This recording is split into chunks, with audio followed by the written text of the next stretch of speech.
Ja, hallo, grüß euch.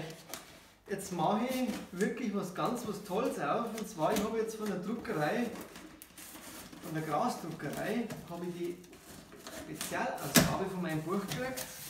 Und ich bin jetzt echt total gespannt, wie es ausschaut. Vor allem, ob man es riecht, weil das ist ein wunderbares Material, echt schön. Das ist nämlich Graspapier. Ich habe nämlich eine wunderbare, schöne Edition von meinem Buch, die ich dann für Werbezwecke hernehmen kann, in Graspapier. Die kommt auch nicht im Verkauf. Im Verkauf kommen die normalen Bücher dann ab 8. August.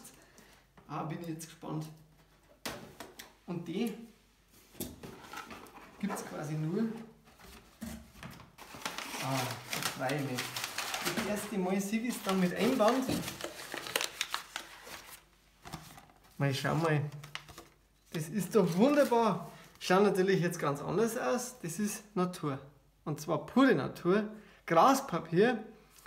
Das heißt, da ist mindestens 40% Gras drin und die Bindung ist vegan. Das heißt, wir haben da ein super natürliches Produkt, das nachhaltig ist.